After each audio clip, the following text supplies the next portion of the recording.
state. I repeat, this was a life sentence converted into a death sentence by none other than Justice Agarwal in the absence of an appeal from the state. And these people were crying to us in jail and saying, we have not seen Veerappan. Don't forget, when the Supreme Court pronounced its judgment in 2004, January 29th, Veerappan was alive.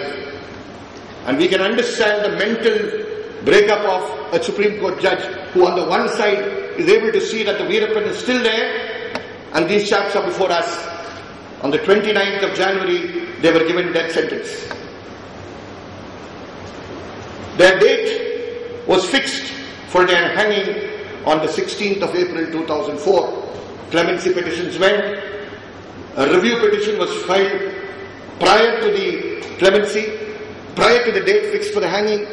The review petition was dismissed, and this long saga of wait in the Belgaum jail continued. Friends, the NHRC is still continuing.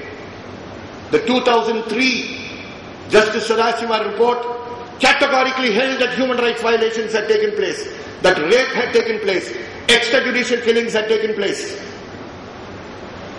illegal detentions had taken place, not for months, for years together, and ordered and suggested compensation to be paid, which the NHRC in the year 2007, 15th of January 2007, it took the NHRC 4 years to read Sadashiva report, and 2.89 crores of compensation was paid to 89 victims. Friends, still today, not a single charge framed against any police officer of the STF in Karnataka and Tamil Nadu. Not one single officer. On the contrary, the fellows who were looting the cattle, who were looting the chicken, who were killing people there, raping the women in those areas, they are got triple promotion, and they are the encounter killers in my state today. They are the encounter killers. All the encounters are attributable to people in the STF. The NHRC gave an interim order on the 15th of January 2007. It was Justice Shivraj Patel as acting chairperson, because Justice Anhad refused to look at these complaints during his entire tenure. It was Justice Shivraj Patel's tenure. He took the files, removed the dust out of it, and ensured that an interim compensation was given, and it was a case that was pending 2007. Today, the NHRC tells us that the case is disposed of, and we are fighting the NHRC on that. We are continuing to fight. I want to remind all of us here that this institution of 19 years standing, and I know Justice Ganguly is here, as a state chairperson of the West Bengal Commission, the NHRC still does not have its own position on death penalty. An institution supposed to protect and promote human rights, promote international human rights standards in this country, does not have its own position on death penalty as yet.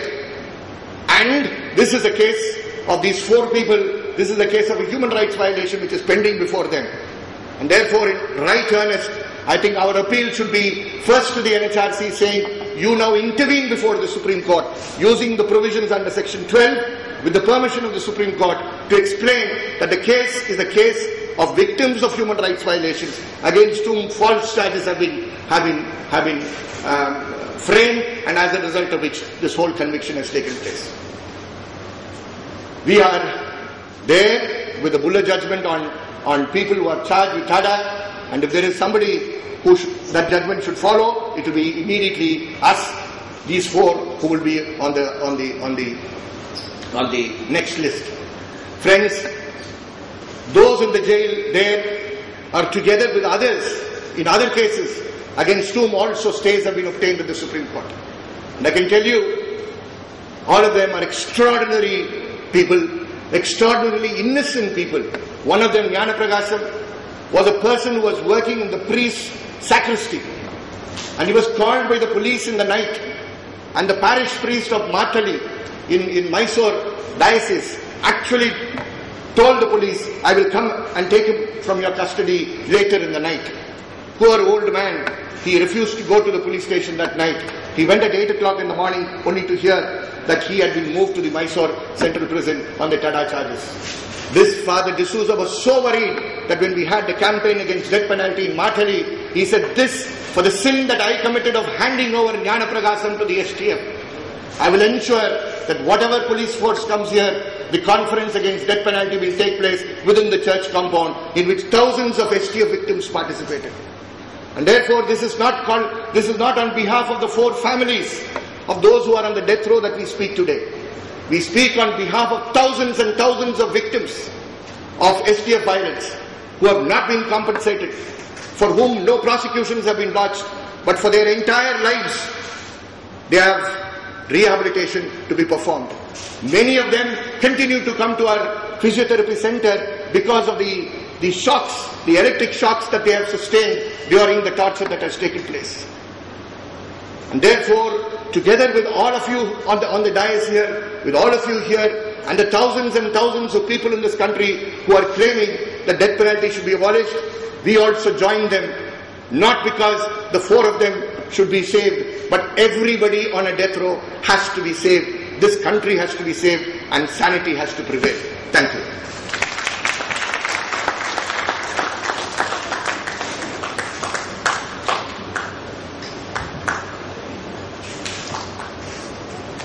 Thank you, Henry. I really wanted Henry to come here today and speak because of this experience on the Special Task Force, which created such chaos and havoc in the state of Tamil Nadu.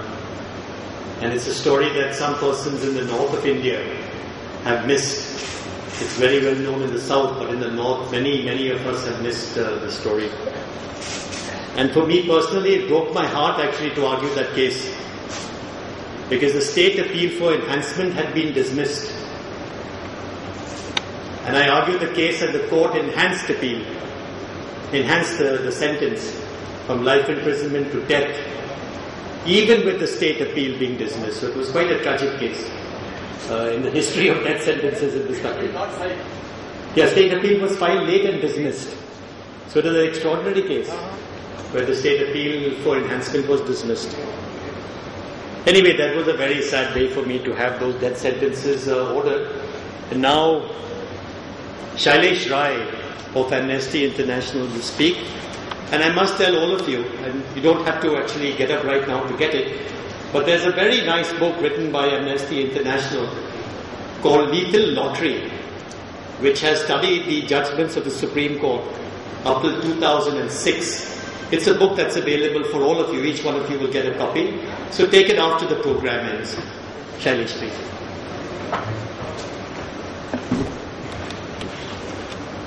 Thanks. Yeah, I'm going to be relying on the PowerPoint quite a bit. So if you want to dim the lights, I think that may be wise.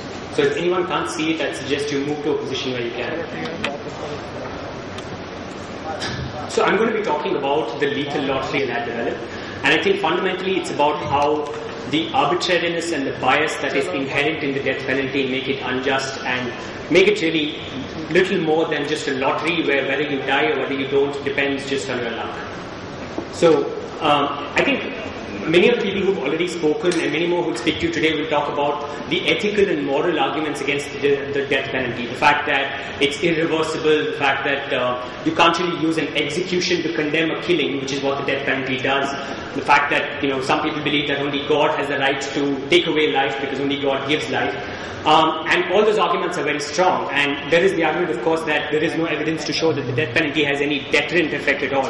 But I think in India there's also a very strong argument to be made that there are very practical reasons for abolishing the death penalty, which have to do with the arbitrariness inherent in it. The report that we did actually looks at all the Supreme Court cases that spoke about the death penalty between 1950 and 2006. And I think that PUCL is actually at work on updating this to ensure that they're looking at cases between 2006 and 2013 as well. So what the study found essentially is that whether an accused gets death or not in India depends on a range of subjective factors, depending on the quality of the lawyers, and very often this is tied to the fact that people who can't afford lawyers very seldom get the death penalty. This is something that Justice Bhagwati had pointed out in 1979. This is something that President Abdul Kalam had actually pointed out in a book that he'd written as well, which is basically saying that very seldom will you find a rich or an affluent person going to the gallows. It depends on the quality of lawyers. It depends on the interest of the state in the case as well, and whether it's actually interested in appealing against a commutation or appealing against an acquittal. And ultimately, what it also depends on is the personal views of the judges. Whether a particular judge, their moral philosophy, their idea of what constitutes a gruesome crime, and crucially, their idea of what constitutes rarest of rare. And I want to spend a bit of time actually talking about this rarest of rare because it's a very commonly misunderstood term. I think in the media and in the public, it's often used to refer to crimes which are outlandish in their nature or crimes which are really brutal. But that's not really the meaning of rarest of rare as it was laid down by the Supreme Court. So in the Bachchan Singh case in 1980, this was the case which actually laid down the rarest of rare case. So just to back up a bit, between 1950 and 1955, the default was that for murder you would get the death penalty, and the court would actually have to write down reasons for why you weren't getting the death penalty if it chose to give you life imprisonment. In 1955, that was changed, but it wasn't until the new Criminal Procedure Code came into effect in 1974 that the default actually became life imprisonment. And it was in the 70s that the court really started to recognize the desirability of reform apart from deterrence and retribution as a goal of punishment itself. So what the court did was make life imprisonment the default and require judges to write down the reasons why they would prefer to give the death penalty over life imprisonment. And that's what the rarest of rare case basically is. The Bachchan Singh said that the court is supposed to look not just at the factors, not just at the circumstances of the crime, but at the circumstances of the criminal also, and look at whether there is any possibility at all that the criminal in this case is capable of reform or is capable of rehabilitation. And only in the rarest of rare cases where the person was didn't have the potential to be reformed, should the death penalty be given. So that really is the essence of what the rarest of rare doctrine means. It's not just the most brutal crime. So even after the Bachchan Singh case, unfortunately, many judges have incorrectly applied the rarest of rare test or inconsistently applied the rarest of rare test. And I'm going to show that by actually giving you fact situations of cases which are almost identical but which have very different outcomes. So let's take an example of this case. So this is 1998 Sheikh Ayub case. A man is convicted of killing his wife and 5 children because he suspected that his wife was unfaithful. Supreme Court says that the appellant had suspicions about the character and his wife.